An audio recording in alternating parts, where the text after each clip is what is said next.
Agora estamos ao vivo pro mundo, né, Lucão? É isso aí.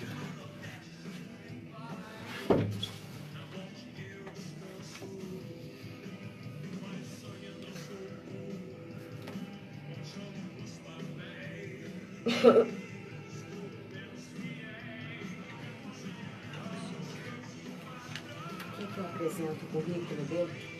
Aí você já tá me apresenta o currículo dele, já tá me.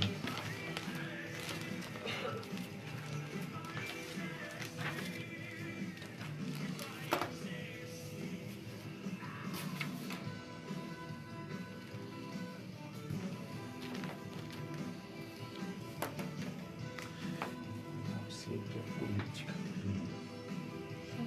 Aí você fala o que você quiser, aí que a gente começa.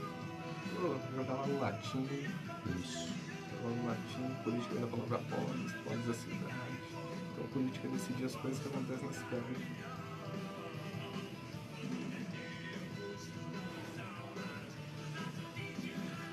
Eu já tá perguntando isso, né? Aí eu vou te perguntar qual a diferença entre política e politicagem. Mas... Pode ser? Você quer fazer uma só que é política, né? Politicagem. Eu vou fazer de uma forma diferente. Politicar seria tipo. Politicagem seria... Não posso ser Não se vai politicar, então eu vou falar.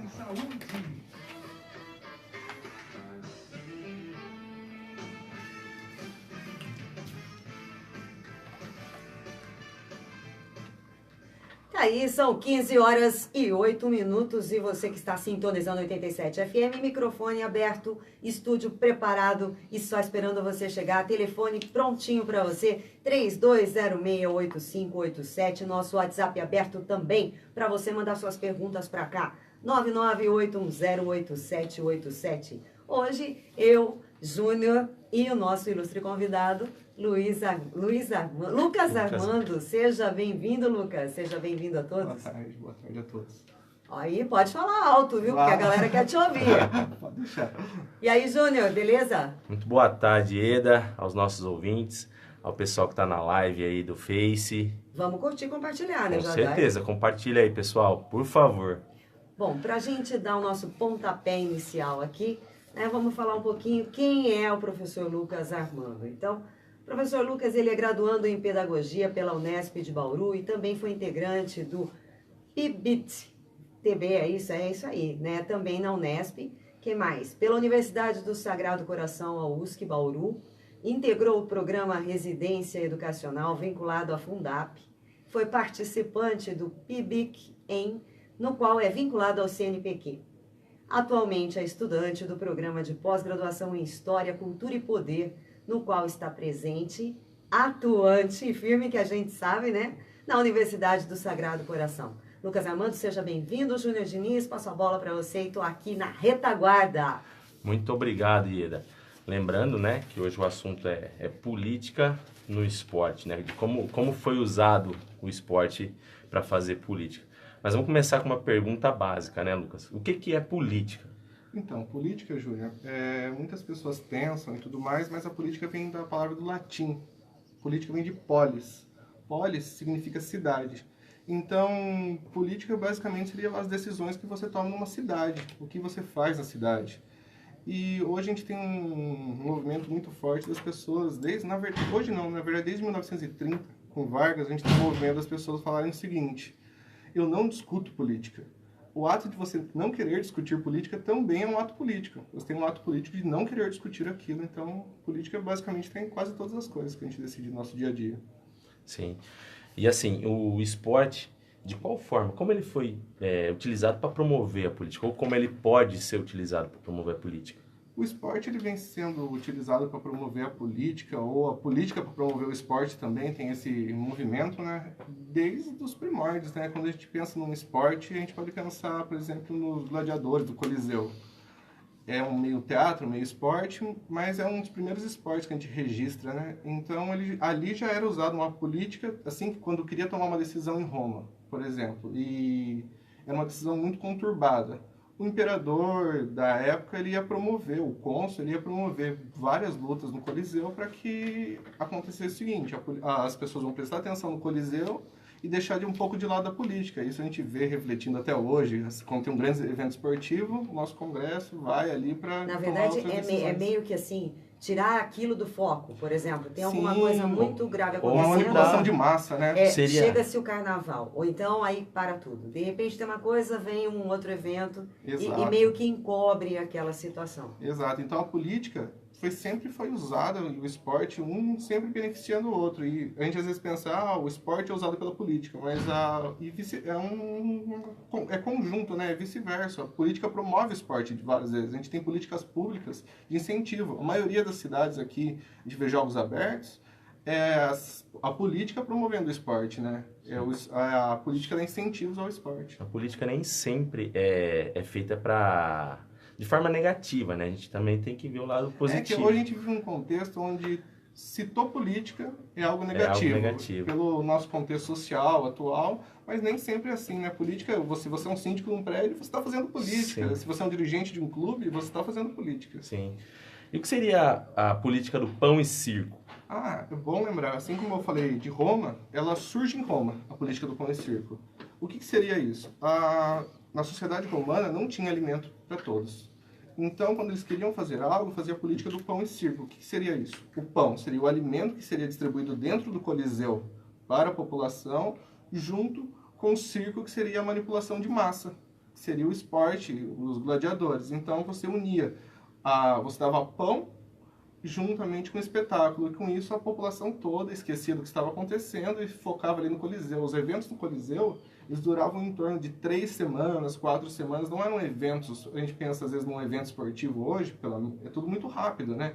No Coliseu não, o Coliseu durava muito tempo, os eventos que tinham lá, e se você ver fotos do Coliseu, alguém já teve oportunidade no Coliseu, você vai perceber que é algo gigantesco, né? Mas se você pensar que aquilo é antes de Cristo, né? Sim. Muito antigo, né? A história já remete a longas datas aí, né? Com certeza. Sim, a milênios, né? Milhares e milhares de anos. E hoje em dia a gente tem alguma... É possível identificar alguma coisa semelhante? Se a gente for pensar, hoje a gente tem que lembrar que há pouco tempo houve a Copa do Mundo, né? A Copa do Mundo é um grande evento, não diria específico para manipulação de massas, porém ele é um ato político ali. Você vê, por exemplo, a Rússia, quando ela quis promover a Copa do Mundo, ela pensa no quê? Uma promoção para o mundo. O Brasil, quando tentou fez a Copa do Mundo aqui, mas foi por sua candidatura, era para quê? O Brasil estava num momento de ascensão política, social, econômica, então a gente precisa mostrar que o Brasil é um Brasil que dá certo. Então esse Brasil que dá certo tem que ser colocado para o mundo. A Copa do Mundo é uma clara maneira de política e esporte juntos. O Hitler, em 36, nas Olimpíadas, 1936, tentou fazer algo parecido, né? Sim, ele queria mostrar também a Alemanha que dá certo, né? Sim. Porém, o Hitler, além da política, ele teria que mostrar a sua eficiência da raça ariana, que era a raça que ele se considerava superior. Sim. E quando você tem a eficiência dessa raça ariana, é algo muito difícil, porque você teria que ganhar em todos os esportes, porque era o que ele defendia. Somos superiores em tudo. E a gente sabe que a ciência prova, a história prova que não existe uma raça superior, né? E quando ele chega lá e ele se depara com algumas derrotas, ele é um grande choque, né? Porque ele teria que sustentar que os arianos são superiores a tudo e a todos. Hoje em dia a gente vê isso no futebol, né? Que nem a seleção francesa, se você for comparar, quase não tem francês, né?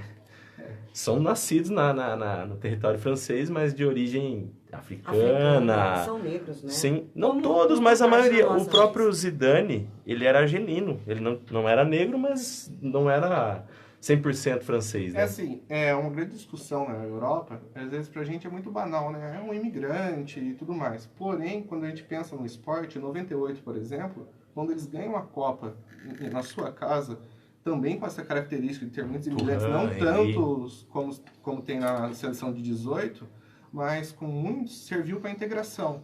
Porém, quando a gente pensa num viés de, vamos ver assim, um imigrante não significa só que ele é de outro país. Na França vai significar o quê? Ele vai morar na periferia de Paris, a classe social dele é determinada pela sua origem, né? Sim. Então, quando a gente pensa, por exemplo, em Mbappé, olha que legal e tudo mais, mas ele viveu na periferia, né? Sim, Então, ele traz isso como raiz dele, né? Como história dele. Tanto que cada vez mais o futebol é marginalizado na França. É colocado como uma grande vedete nos times, porém os praticantes são marginalizados.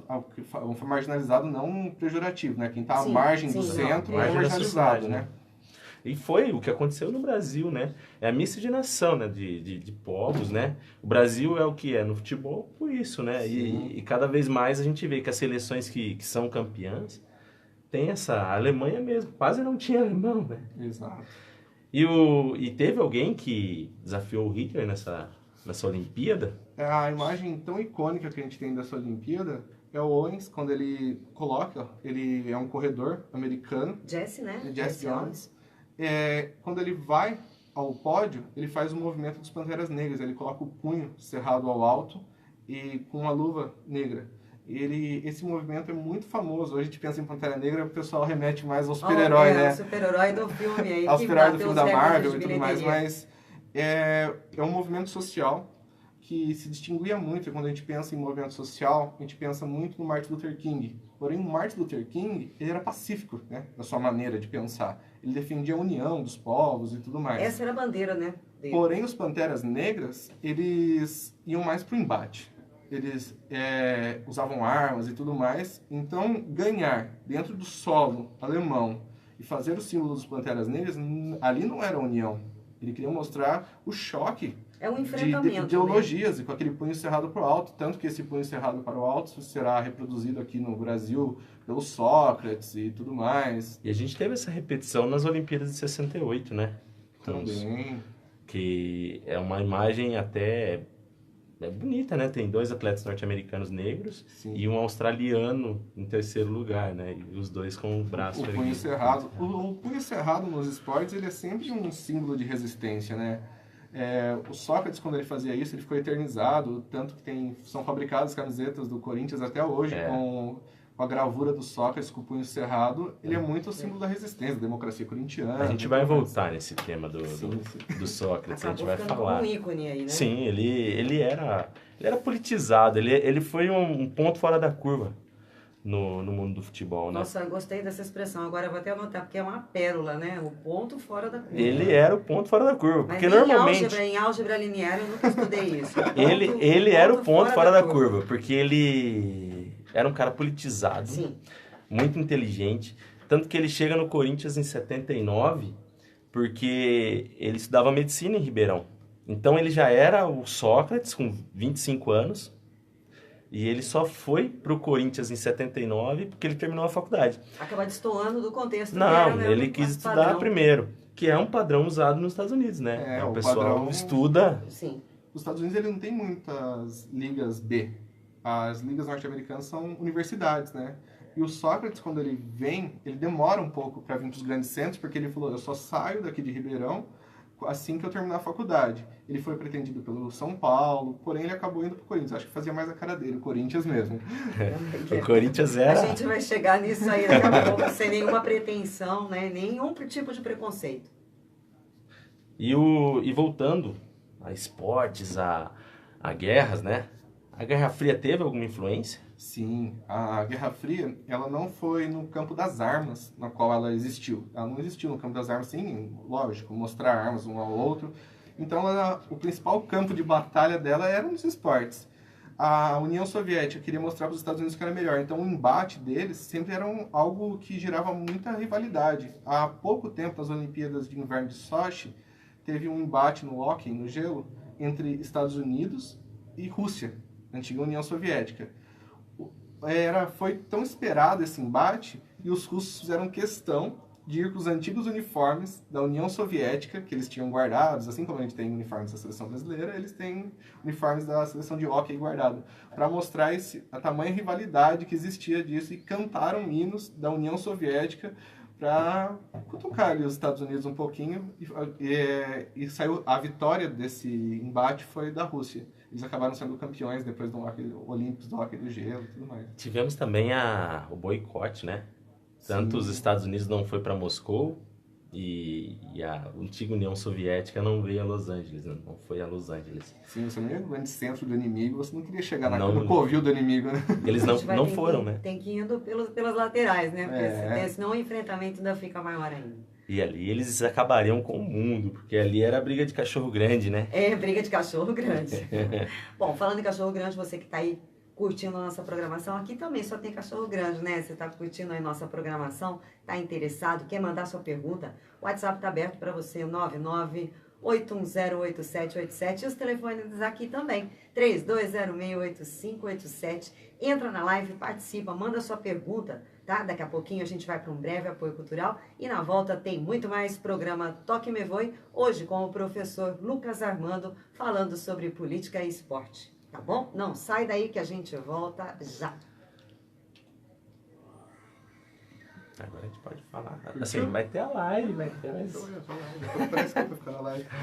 Não, só convidado. Só convidado? É. Não, a gente tá fazendo isso mesmo. Ah, tem 2 pessoas que chamam. Sim.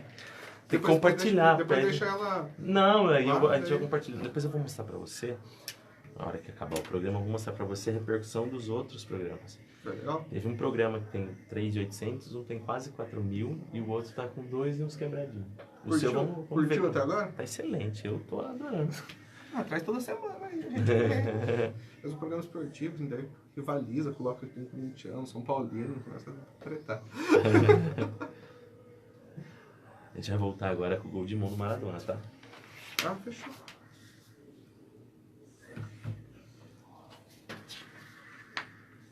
Pelo amor de Deus. Aí depois a gente vai falar sobre o apartheid, como que o esporte Vou unifica. falar que o Amaral falou que é pra marcar o homem ó. Pode falar, contar essa história. É uma história legal, né? A ignorância. Eu não sei do quem é o povo. apartheid, mas que eu vou marcar ele homem a homem, eu vou. A gente pode usar isso daí pra mostrar que não é ignorância. Eu vi o Edmundo falando, ele comparou o Neymar com o Cristiano Ronaldo. Ele chega e fala assim, por que que o Neymar tá tão à frente, o Cristiano Ronaldo tá tão à frente? Ele fala que é pela educação. Ele faz todo um contexto quando ele foi para a Europa e tudo mais, ele fala assim, o Neymar ele já deu. Ele falou assim, ele quer ser o melhor do mundo, quer, mas o foco que o Cristiano Ronaldo tem, ele não tem.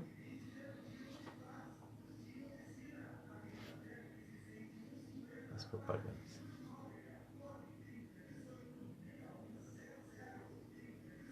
Um abraço pro meu amigo Gustinho.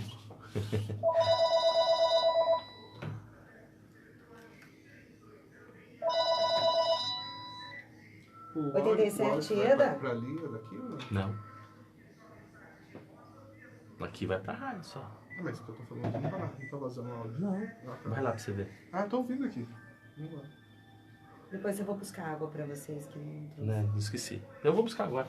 Vou buscar agora. Vamos lá.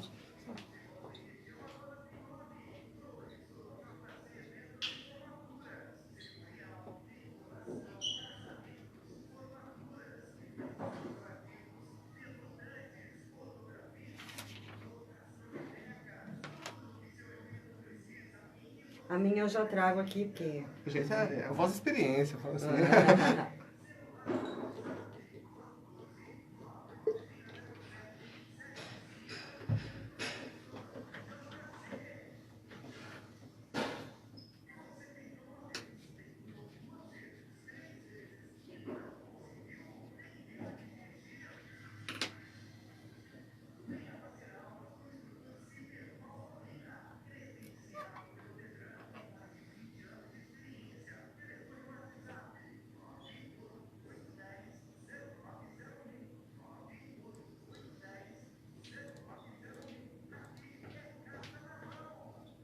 Isso. Obrigado.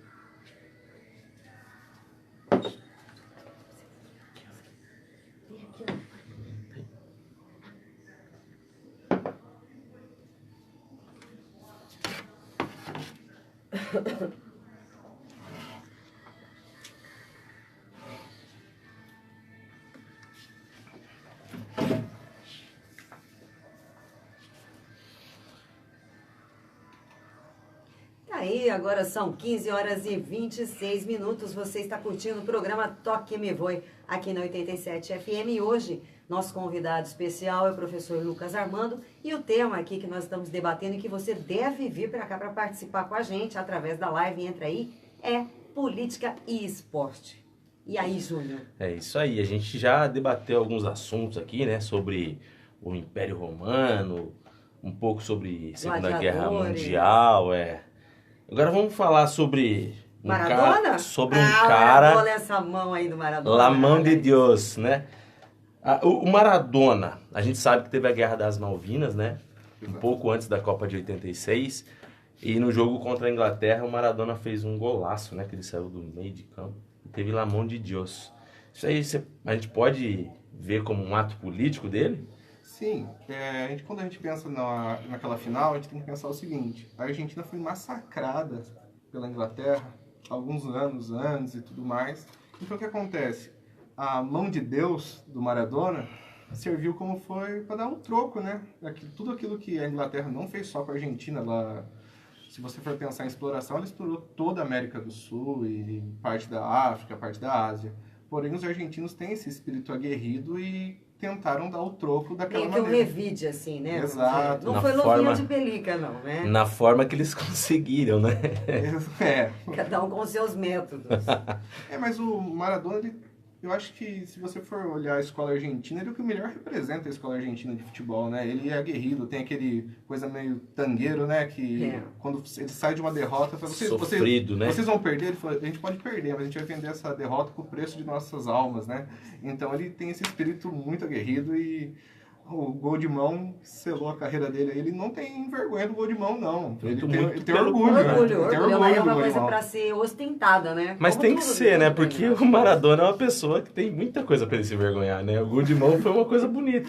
Quando você chega no estádio do Boca, lá na Argentina, tem uns bandeirões que tem na parede e tudo mais, assim, é o gol de mão. Você foi para Buenos Aires, né? Foi, e engraçado, né? Dentro do estádio do River, tem um templo ali para os argentinos, para a seleção. Tem todos os argentinos, menos o Maradona. Não tem nada do Maradona no estádio do River. Ele não existe. Não existe. E como que é o tratamento dos argentinos com o brasileiro? Você sentiu... Acho que a rivalidade deles, assim, eles, lógico, eu vou revelar meu time, eu sou palmeirense aqui, porém, lá, a única coisa que eles pegaram no meu pé foi quando eu falei do Palmeiras, a moça falou, não tem mundial. Mas isso é mundialmente conhecido, que o Palmeiras não tem mundial. Não mundialmente, na verdade. Mas eles são muito educados com a gente, assim, acho que a rivalidade maior deles é com o uruguaio. Quando você fala do Uruguai... Eles são muito parecidos, né? São muito parecidos. Acho que a pessoa muito parecida não se dá tão bem, assim. Sim. A rivalidade maior deles acaba sendo com os uruguaios. Na verdade, tem aquele velho ditado que dizem que os opostos é que se atraem, né? Alguma coisa a igualdade aí, não... não. E falando em preconceito, né? Que você sofreu um preconceito pelo seu time não ter esse mundial, né? Com certeza, né? Quase uma dor. A gente teve o apartheid, né, cara, na África do Sul. E o esporte ajudou de alguma forma lá? Sim. O apartheid foi um sistema de segregação racial que fazia o seguinte. Existiam bairros de negros e bairros de brancos. Quem governaria seriam somente os brancos. Esse período do apartheid também, o apartheid foi financiado e em parte apoiado pela Inglaterra. A gente fala da Inglaterra e tudo mais, né? A Inglaterra apoiou o apartheid. E existe uma coisa, né? O esporte uniu eles. Como que uniu? Através do rugby. Eles foram campeões da Copa do Mundo de rugby. E o mundo estava olhando para aquele momento para a África do Sul, foi em território e tudo mais. E o que acontece? O Mandela tinha acabado de assumir e os negros tinham um grande medo que os negros iriam fazer uma revolução, mudar tudo. Mas, na verdade, eles não chegaram a fazer essa revolução. Na verdade, eles queriam mudar o nome do time de rugby e colocar somente África do Sul, chama Streamboats. Eles queriam chamar somente África do Sul. O Mandela não deixa, porque ele sabe que ele ia atingir uma grande parte da população e como um ato político, ele resolve, não iremos mudar o nome do time. E ele começa a apoiar o time. E quando o time se sabe é campeão, há uma grande comoção e uma união da África do Sul. Porém, a gente tem que levar em conta que essa união aconteceu muito mais num campo ideológico entre as elites do que entre a massa. A massa popular branca, a massa popular negra não se unificou com isso. Até hoje existem grandes rachas. E a gente ficou sabendo muito isso por causa do filme também, né? O Invictus e tudo mais, fez uma grande comoção. Mas essa união houve mais entre a classe média e a elite. A classe popular não se unificou tanto pelo esporte assim. Existe um racha muito grande entre na África do Sul. É como no Brasil também, né? Talvez a parte da elite, né, não queira essa unificação. Tem Sim, isso é uma também. luta de classes, né? Alguns historiadores falam que a luta de classes é o constante e é o motor da história. E acaba sendo a luta de classes, que vai se superando e vai causando... A burguesia toma o poder e vai vice-versa. E a África do Sul teve, né, em 2010, uma Copa do Mundo como nós tivemos aqui no Brasil em 2014. E no Brasil, como que a gente teve já manipulação política através do esporte? A manipulação mais forte e evidente que a gente teve até hoje foi a Copa de 70. A Copa de 70 causou a manutenção da ditadura militar no poder, fazendo o seguinte: ganhamos a Copa e tudo mais, então houve uma grande propaganda em cima da Copa de 70, e essa propaganda fez com que os militares conseguissem uma maior empatia popular através da Copa de 70, lembrando que a gente estava nos anos de chumbo, os anos mais pesados da ditadura. Eles usavam, Médici, os militares mais. nesse caso, eles usavam o esporte como uma forma de promoção? Assim? Nem usaram o esporte, usaram a vitória mesmo. A vitória na Copa de 70, si. a conquista para mostrar que o brasileiro era o melhor e tudo mais, tinha aquele grande nacionalismo, né? Então eles queriam mostrar a vitória brasileira, a Jules Rimet e tudo mais, que acabou sendo derretida. A gente não sabe até onde foi parar a Jules Rimet até hoje. Até hoje tá todo mundo procurando ainda. Não vai achar duas. Duas. Os anéis do Rio de Janeiro foram feitos com a Jules Rimet. E assim, por conta da ditadura militar, do Médici, a gente não tem um bauruense campeão do mundo, né? Na Copa de 70. É isso? Um bauruense campeão do mundo. O Toninho Guerreiro. O Pelé não é bauruense. O Pelé, ele tem a gente fala do esporte mais como maneira de inclusão, né? Mas a gente pensa no Pelé, tem uma coisa, né? O Pelé, ele fala de Bauru, a gente fala muito do Pelé, porém, por muitas vezes ele não cita Bauru. Porque o esporte para ele não foi um meio de inclusão nesse momento aqui em Bauru, porque ele sofreu muito preconceito. Então ele resolve, às vezes, não citar Bauru. Tem momentos que ele fala, momentos que ele não fala, porque naquele momento o esporte não foi uma inclusão social para ele, né? Mas a questão racial, na década de 50, era muito forte. Muito forte. Porque... Mas você vê, olha, isso daí é uma coisa, assim, interessante isso que o professor está falando. Porque, na época, meu pai hoje é falecido, né? Mas ele chegou a jogar junto com o Pelé. Então, lá em casa tinha fotos, assim, antigas, sabe? E numa delas eles estavam todos juntos, com aquele calção, aquele estilo do que era na época, né? Porque até o modelito mudou com o passar do tempo, era totalmente diferente.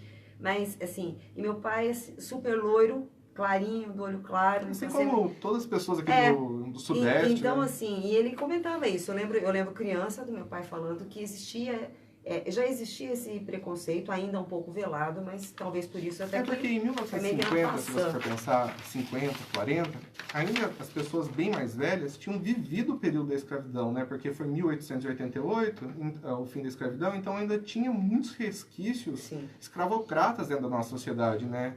Até hoje tem resquícios das pessoas pensarem em racismo e tudo mais. Imagina naquela época. É algo bem complicado, né? As pessoas tinham diferença até não tomar água, né? Não era no mesmo bebedouro. A gente tem isso muito forte nos Estados Unidos. Nos Estados Unidos a gente tem... O ônibus, quando um branco estava de pé e um negro estava sentado, o negro tinha que se levantar. Existia collar que eles colocavam. Então existiam bebedouros para os negros, para os brancos. Nos Estados Unidos isso é mais evidente às vezes, né? Porque a gente tem um grande problema no Brasil que o preconceito é velado. Você tem preconceito? Não tem preconceito. Porém, o preconceito ainda existe. Então, o preconceito velado, aqui no Brasil a gente tem vários exemplos, nos Estados Unidos é mais escancarado. A gente tem até o Trump que por diversas vezes transita em algumas áreas perigosas ali, meio preconceituosas e tudo mais. E lembrando do Médici, né, que eu comentei com você, ele queria que o Dadá Maravilha fosse convocado. E o João Saldanha negou. Porque o centroavante dele seria o bauruense Toninho Guerreiro. E o João Saldanha não aceitou e saiu ele, o Toninho Guerreiro. Quem foi campeão do mundo foi o Zagallo e o Dadá Maravilha.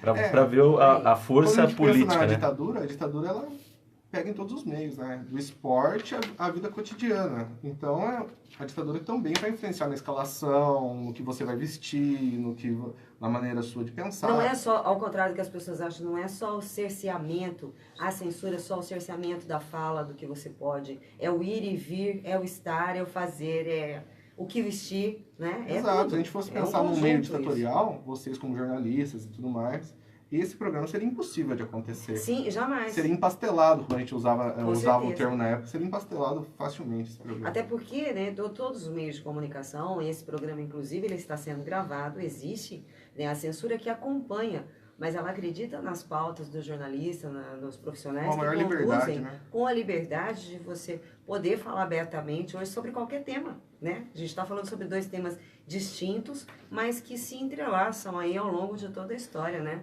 Que é a política e o esporte, coisa que talvez em outro momento nós não pudéssemos. Com certeza não poderia. E tivemos algum atleta que se destacou na época da ditadura com as suas opiniões? Então, como a gente citou aqui, eu sempre pontuo o Sócrates. Por quê? É só ele?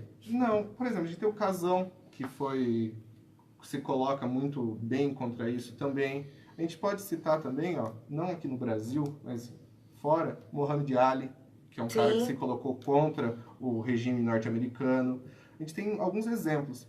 A gente tem que pensar que, por exemplo, quando a gente falou do Sócrates, do Casão e tudo mais, eram pessoas intelectualizadas. Por exemplo, o Sócrates entra em contato com o movimento estudantil. Algo que para alguns atletas, muitos não têm no ensino médio. É você pensar numa pessoa... Ensino médio é muito, ensino fundamental às vezes. Exato, porque em algumas situações ele seria a salvação da família. Estudar, no caso, seria atrapalhar a vida dele dentro do esporte, né? Então tem muitos atletas que se colocam contra. Hoje, a gente for pensar, que nem a gente teve o Juninho, pernambucano, que ele teve um caso há pouco tempo aí que ele expôs sua opinião. Acabou sendo cerceado e tudo mais. A gente tem alguns atletas que tentam se colocar. Porém, hoje, a gente tem a mídia, os atletas ganham às vezes mais com propagandas do que propriamente com seu salário. Então, para eles não convém muito entrar em debates políticos. A gente teve o caso que na última eleição, que o Neymar, por exemplo, se colocou a favor de algumas coisas e acabou sendo apedrejado depois. Depois vem aquelas represálias, né? É complicado. E assim, o Juninho Pernambucano, ele deu uma declaração pessoal, né? Assim, foi pessoal dele e ele foi cerceado por conta disso. E assim, na época dos anos 80, que foi o auge do Sócrates, qual foi a importância dele, Sócrates, mas não só ele, o Corinthians num todo, com o Vladimir, com o Casagrande, teve uma participação política. Eu lembro... Não vivi, porque eu sou bem jovem também. Nem tanto. Tô brincando. Não, mas não vivi mesmo. Isso daí eu não vivi, não. Das diretas aí. Das diretas não, eu nasci em 86. Não sou tão novo, mas não cheguei a esse ponto. Deles num show da Rita Lee, fazendo campanha para direta, né? Qual foi a importância da democracia corintiana? A democracia corintiana foi extremamente importante porque ela levou uma pauta que por muitas vezes estava presa no mundo acadêmico e no mundo intelectualizado, da elite dita pensante, ela levou para a massa. Ela pegou e falou assim, essa ideia aqui existe e a gente vai levar para a grande massa. E o Corinthians acaba sendo o maior clube do estado de São Paulo em número de pessoas, hoje até mesmo em títulos, né? Mas... Muito obrigada. O Milton Neves... nada. Não, o Milton Neves, ele tem um dado, né? Que ele fala que o Corinthians, ele tem a renda per capita por torcedor maior do que a do Flamengo. Porque o Flamengo em si, o Flamengo tem a maior torcida do Brasil, sim. Porém, lá no Nordeste e Norte. Sim, e que a pessoa torce, por exemplo, pro São Raimundo e pro Flamengo, torce pro Ceará e pro Flamengo. O Corinthians não, quem é corintiano, não tem outro time. Sim, eu vi isso em casa, meu pai é bem corintiano. Se você for ver, aqui voltando ao Sócrates, quando a gente for pensar nele e na democracia corintiana, a democracia faz o seguinte, ela coloca ali a relevância do que seria diretas já. Ela vai impor aquilo. O Sócrates faz uma jogada. Qual que é a jogada do Sócrates? Ele fala, se as diretas forem aprovadas no Brasil, eu não me transfiro à Europa. A emenda Dante de Oliveira, que seria a emenda que seria aprovada ou não, ela acaba não sendo aprovada. E não sendo aprovada, ele se transfere à Europa. Porém, ele deixa essa sementinha ali na Gaviões da Fiel, que acaba sendo o primeiro movimento social brasileiro a pedir anistia ampla, geral e restrita. O governo militar punia os movimentos sociais, mas punir um movimento social do tamanho da Gaviões da Fiel é simplesmente impossível. É um movimento muito grande. E você não vê a liderança da Gaviões toda hora na TV. Ah, esse é o cara da Gaviões. Não. Ele, então, até mesmo a torcida organizada da Gaviões da Fiel teve uma importância muito grande, porque colocou também para a grande massa o que seria a anistia ampla, geral e restrita, que seria os presos políticos voltarem sem sofrer nenhuma pena e tudo mais. Legal. Então, quer dizer, o Corinthians está na história do país. Olha, não é só... beleza, hein? Né, Ieda? Ieda Tá fica vendo? feliz com eu isso. Eu fico feliz, porque eu sou corintiana. Na minha casa, infelizmente, meu cachorro morreu, meu pai também, mas ambos corintianos. E o cachorro, até o cachorro era preto e branco. Então, assim, entendeu? Dia do jogo do Corinthians, ganhando ou perdendo, tá na alma, tá na raça. Uma família maravilhosa. É, tá vendo? Vai, Corinthians! E de muito bom gosto. Bom, gente, vocês estão curtindo aí? Tá gostando? Eu tô vendo que a galera tá entrando na live. Chama seus amigos, participa, liga pra cá, manda um WhatsApp pra gente, 998108787. Nós vamos para um breve apoio cultural. Na volta tem muito mais, tem esporte, tem política, tem aqui o Júnior Diniz e também o professor Lucas Armando, tá bom? Daqui a pouco a gente volta.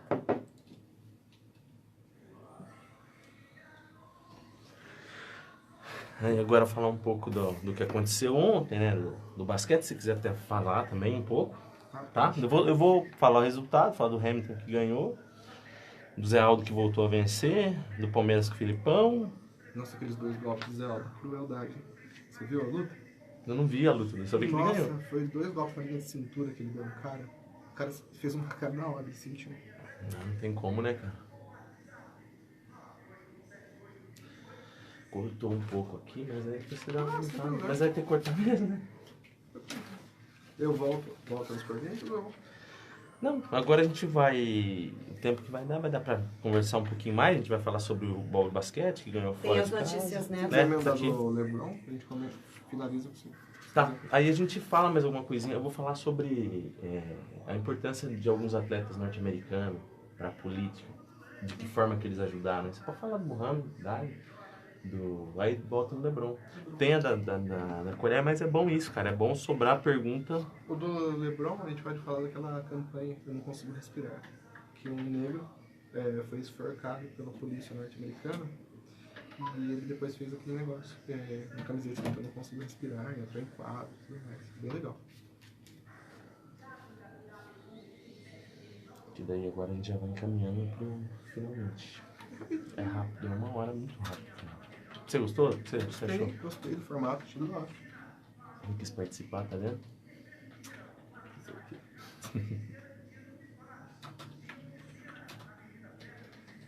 Você viu, Ieda? O Reinaldo apareceu aí, né? Seu Milton também. Também?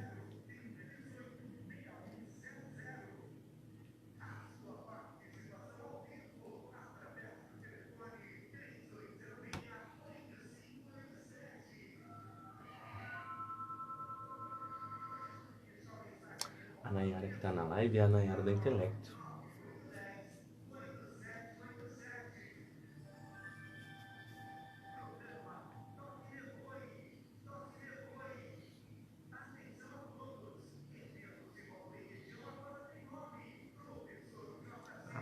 Que homem esse JC.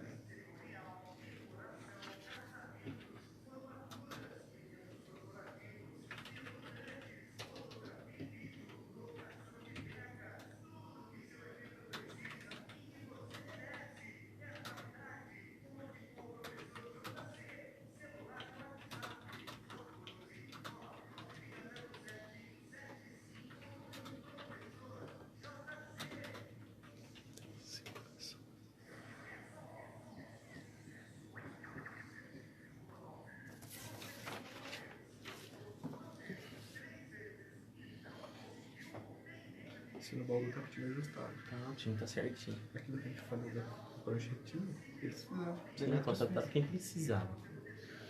Perdeu quem tinha que perder, Não tem como segurar. mas não continuou, né, cara? Mas não sei. Não sei se foi muito bem. É nóis, é de novo. Voltar. A gente vai ter 15 minutos. A gente fala as notícias, fala mais um pouco aqui. Considerações finais. Tchau.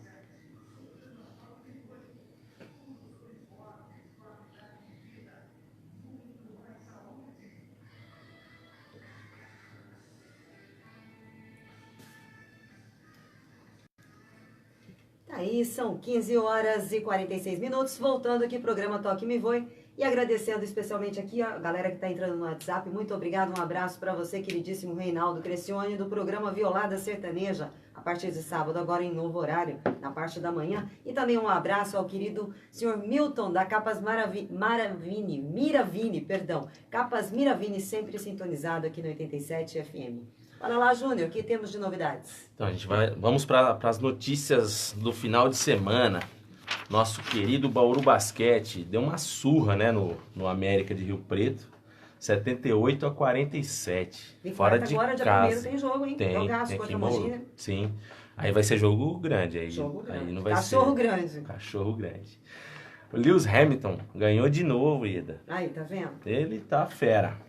Olha que a gente falou disso esses dias, hein? Para falar em quem ganhou de novo, o José Aldo também voltou a vencer, né? E ele pretende disputar o cinturão novamente.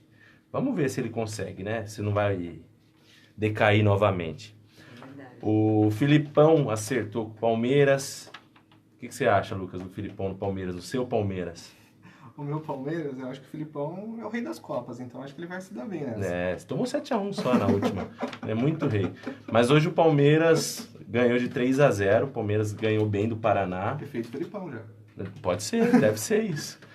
Mas aí o craque do Campeonato Brasileiro é o Romero Show, né? Que fez 3 gols. Hoje ele vai pedir música no Fantástico, Ah, que Romero. legal. O Corinthians ganhou de 4-1, né, do Vasco. E se aproxima, já está em 7º lugar o Corinthians. Vai, Corinthians. É isso aí. Hoje o São Paulo vai enfrentar o Cruzeiro, logo às 4 horas da tarde. Assim que acabar o programa Toque Me Voe, você pode acompanhar o São Paulo, que inclusive é o jogo da televisão. O Santos enfrenta o América Mineiro às 19h. E outro jogo relevante da rodada é o Flamengo, que é o líder. Também vai jogar no mesmo horário do São Paulo, que os dois estão brigando pela liderança, tanto São Paulo quanto o Flamengo. E a pontuação, né? Tá o Flamengo com 31, ganhando hoje pode ir a 34. O São Paulo com 29. Se ganhar hoje e der a combinação de resultado com o Flamengo, pode ser que ele passe o Flamengo e se torne em primeiro lugar. Mas é difícil, porque o Flamengo vai jogar em casa contra o Sport, que não tá tão... que já ajuda. É, que conta que é o 12º em campo. É. E o Atlético Mineiro está em terceiro com 26 e o Palmeiras agora está em quarto com 26 também. O Corinthians, né, agora a gente vai para os paulistas, o Corinthians está em 7º com 25 pontos. E o Santos está em 15º com 16 pontos, mas o Santos ainda tem jogo hoje. Quem sabe o Santos dá uma subida na tabela. E é isso, as notícias desse final de semana são essas. A gente vai voltar semana que vem com um pouco mais. Lembrando que o Bauru vai jogar no dia 1º de agosto. 18 horas na panela de pressão. Panela de pressão, né? Um Contra o jogaço Mogi. contra o Mogi. O Larry vai enfrentar seu ex-clube. Então, ele vai já sentar voltou. aí, tá prometendo aí, né? É isso aí. Vamos botar aquela panela pra gente torcer lá pelo Dragão, né? E falando de basquete, falando de um norte-americano, vamos falar sobre um cara importante, né?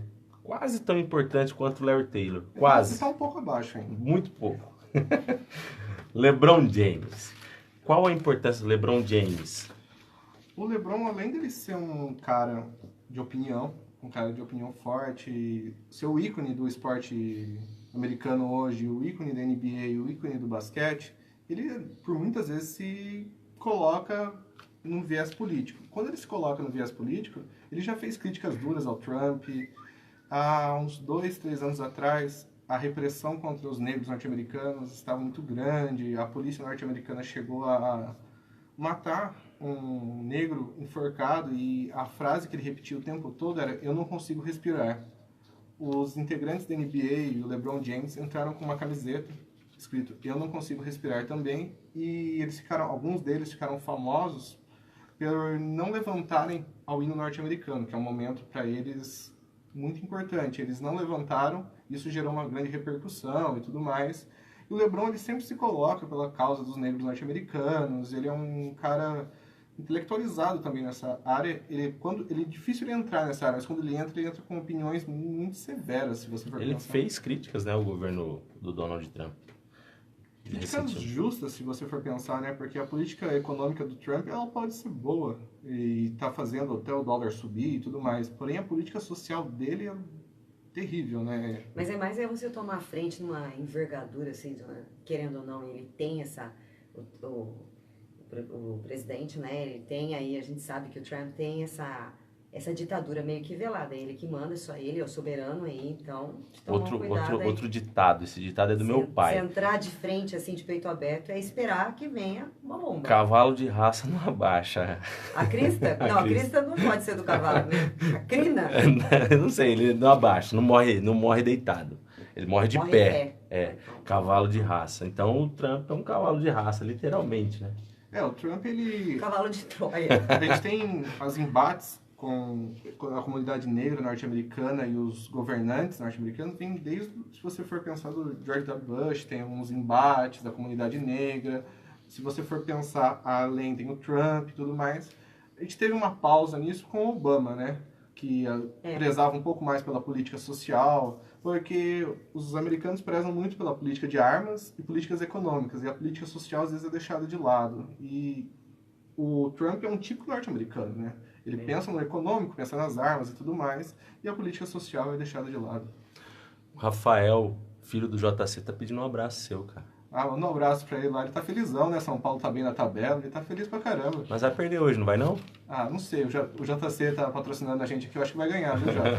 Aí, olha só. Tá apoiando a gente.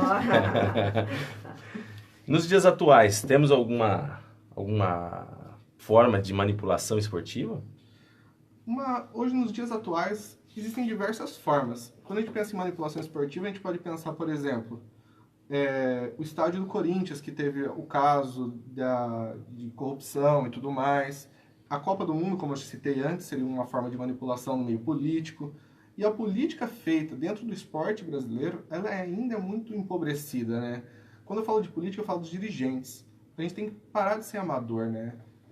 Os dirigentes nossos ainda são muito amadores. Tem a figura ainda do Eurico, tem muita gente que exalta a figura do Eurico Miranda. Ainda. Aquela política rouba mais faz e tudo mais, mas a gente tem que mudar isso, né? A política nossa não pode ser mais essa política rouba mais faz. Não tem que roubar e tem que fazer. Bem que a lei de Gerson, né? Do mais esperto. Mas o Brasil é complicado, né, cara? E como que a política pode auxiliar? O esporte, a política pode auxiliar o esporte não pensando somente nos meios, quando a gente pensa em datas olímpicas e tudo mais. A gente cobra muito nos nossos atletas olímpicos, uma cobrança exacerbada diversas vezes. Que nem a gente teve o caso da Rafaela, uma cobrança em cima dela demais, quando ela perdeu a medalha olímpica uns jogos antes do Rio de Janeiro. Um peso gigantesco, só que esse peso não é colocado no esporte antes das Olimpíadas. O apoio não vem, esse apoio.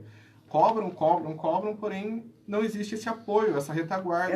A gente falou no último programa sobre isso, né? Só vem a nós. O esporte amador no Brasil é muito abandonado, né? A gente não tem apoio quase zero em tudo. Só o futebol, as pessoas só veem o futebol. A gente pensa no esporte a cada 4 anos. Se você for fora do futebol, a cada 4 anos, né? Época de Olimpíadas. Nossa, o Brasil fica tão atrás no quadro de medalhas. Por que será? Não tem investimento, né? Então fica bem complicado você querer um resultado sendo que você não investe. Tudo na vida você precisa de um investimento, de tempo, intelectual, financeiro, para depois você colher os frutos disso, né? Lembrando aqui, ó, o Paulo mandou aqui falando que eu tô secando São Paulo. Não tô não, só falo verdades. Lucas, você quer deixar um recado para alguém? A gente já tá indo pros finalmente, né, Ieda? Mandar um abraço lá pro pessoal de Avaré, minha mãe e meu pai que tá assistindo o programa. Minha mãe ficou super feliz sobre o que eu vim na rádio. Que legal. Como que é o nome dela? Dona Vera. Vera? Dona Vera, um super beijo aí pra senhora. Muito obrigada aqui por ter deixado seu filho participar com a gente. Tá sendo muito, muito, muito... Olha... O pessoal tá curtindo demais aqui, viu? A família da minha namorada que tá assistindo também, mandar um abraço pra eles. Pros alunos lá do Geração que estão comentando aí na live, pra todos eles, pro JC. Tamo junto, rapidinho. Antes de anunciar, porque a gente tá, infelizmente, está chegando no limite do horário, mas antes da gente anunciar já o próximo, a chamadinha do próximo, né? É o professor Silvio. Tem aqui também, ó, é o professor Silvio. Mas tem aqui a Mariana Marcelino Florenzano, ela quer saber o seguinte: mas e quando o atleta tem muito recurso como o Neymar, mas falta postura? Sai dessa saia justa agora, professor. E aí? Quando tem muito recurso igual o Pra Neymar, você porque aí, o recurso Mariana. dele não é só o recurso financeiro, ele tem recurso no futebol também. Ele Ele é sabe habilidoso. driblar, ele sabe Ah. cruzar na área. Então o recurso dele não é Mas só financeiro. ele Ele falou... sabe pintar o cabelo. Não, sabe? mas ele falou que falta não só o Neymar, mas grande parte, né, da população brasileira, falta cultura, né, falta educação. Se você for pensar, o Neymar ele precisa. Ele foi precisava- mimado a vida inteira, né? Sempre Isso. deram as coisas pra ele. Ele sempre teve muito fácil. Então, quando ele não consegue uma coisa fácil, Então a gente tem que Ele pensar assim, chora. o Neymar e todos Ou cai. os jogadores brasileiros, se eles tivessem a mentalidade dos jogadores europeus, que são atletas de verdade, a gente teria 10 Copas do Mundo. Porém, o Neymar tem ele tá mais preocupado com o cabelo, com outras coisas. Ele precisa preocupar em jogar bola, que ele vai ser o melhor do mundo. Tá aí a dica. Bom, gente, eu sei que o papo a gente podia ficar aqui a tarde inteira, tá super legal, mas mandar um abraço aí pros nossos apoiadores, né, Júnior? sim. Mandar um abraço lá pro Gustinho da oficina, pro JC, pai do Rafael, desse mala do Você, tamo junto Rafael. também, hein? Aí, Pra Nayara, pra Nayane da Intelecto, pro Oswaldinho do Mundo do Lanche, pro pessoal Ciberval. pro Ciberval Molina, pro pessoal da Pacu, que agora tá apoiando a Papo Parte, gente. que vocês curtiram aí E na o pessoal live. aí Muito tá legal. passeando, a gente vai colocar algumas fotos aí durante a semana, que o pessoal vai mandar pra gente, o pessoal foi Sim, hoje. Sim, a gente vai postar. E é isso. É isso aí. Então, Lucas, deixa seu abraço, eu vou chamar o próximo programa. Vitor não tá aqui, mas acho que tá espiritualmente aqui no estúdio, agarrado aqui na mesa. Júnior, deixa também seu abraço aí pra gente poder fechar o programa. É agradecer ao Lucas, né, pelo convite, prontamente nos atendeu e veio aqui e deu uma aula aqui pra gente sobre... Com certeza, para todos nós. né? Sim. E agradecer aos nossos apoiadores, que a gente já falou sobre eles. E pessoal, acompanha a gente. Compartilha esse vídeo aí pra gente ter bastante audiência, que a gente tá precisando. Com certeza. Um abraço pro Reinaldo, pro senhor Miravini, Milton, né? o Milton, Seu seu Milton. a esposa. Um abraço pra ele também. E é isso. E até a semana que vem, meu pessoal. Tchau, tchau, pessoal. Um abraço a todos vocês. Espero que possa vir mais vezes aqui. Sempre que me chamar, eu tô aqui. Já está convidado. Vamos falar em outros assuntos, outras vezes. Com certeza vai vir, né, Ieda? Com certeza. Bom, a gente vai saindo daqui, deixando os estúdios, né? Deixando vocês aqui, curtindo aqui como música de fundo o nosso querido Cazuza, né? E também quero aproveitar e convidar a todos aí que no próximo final de semana, próximo domingo, nós temos aí, como tema do programa Toque Me Voe, estaremos recebendo o professor Silvio Fábio, que vai falar com a gente sobre crônicas esportivas. E o programa vai estar imperdível, só vai faltar você. Então se prepara, se programa. Domingo que vem, a gente espera você aqui no mesmo bate-canal, o programa Toque Me Voe 87 FM. Super beijo, ótima tarde de domingo. Tchau! Tchau!